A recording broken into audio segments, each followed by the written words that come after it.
Ernst Röhm, leader of the SA, had been Adolf Hitler's second-in-command since 1919. An openly homosexual officer, Röhm had built an extensive army of 300,000 men.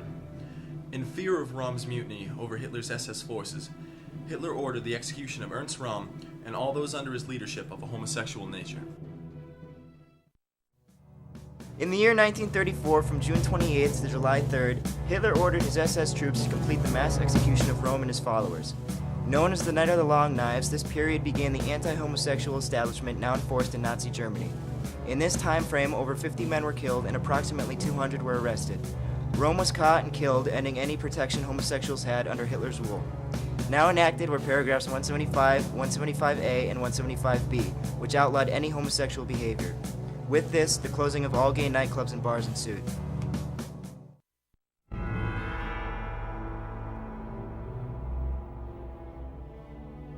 Shortly after, an estimated 100,000 suspected homosexual men were arrested, some of which were shipped off to concentration camps throughout Europe. Within the camps, homosexuals were branded with a pink triangle. Thought to be the lowest among the prisoners, these pink triangles were subjected to the worst conditions, including rape, malnutrition, and were given the most terrible jobs in camp. The following is a quote from a homosexual Holocaust survivor. A homosexual was never permitted to have any position of responsibility, nor could we even speak with prisoners from other blocks with a different colored badge. We were told we might try to seduce them.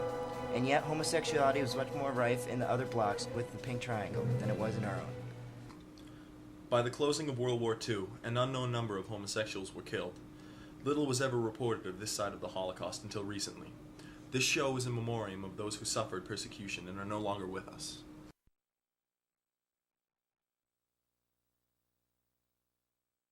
Because when I saw the cast list, I was like, okay, soldier number 1 or whatever it was, and I was like, oh no, I'm gonna have to play a Nazi.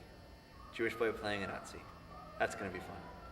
And it was like, how am I gonna portray this character? Well, before I did the show, I was very uneasy about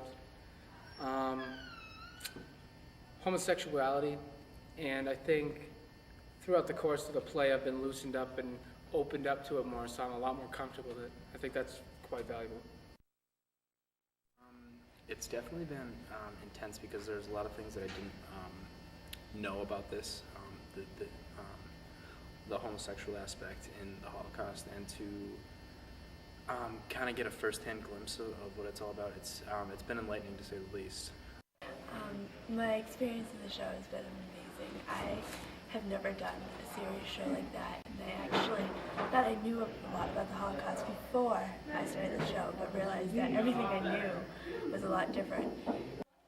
The show has been great. I haven't really done theater ever, so it was a really cool experience for me, and I'm kind of glad I'm here. And thus far, my experience with Bench has been a rather positive one. I've learned a lot about what went on, other than the whole mass genocide and all that thing. You learn about the homosexuality and how that was looked upon during that sort of time, and there's a lot of things like how they used to collect silverware from people. Just a lot of different things you didn't really know before you did the play.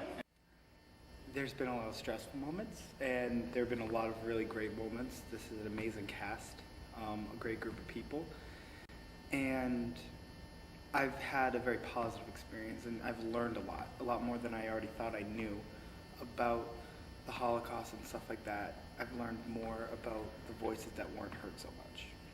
It's been a lot of fun. It was good to get to know everybody, and I'm sad that it's coming to an end, but it's going to be a really mind-bending show for the audience, and something that I hope they can walk out the door with some knowledge that they didn't have when they came in. So it's a good play to make people think. It's been interesting. I'm going to be doing some things I never really saw myself doing, maybe, before I got into this play. But it's controversial, but it says something, you know. It's not just your normal run-of-the-mill musical song and dance thing. So I guess it's for the best.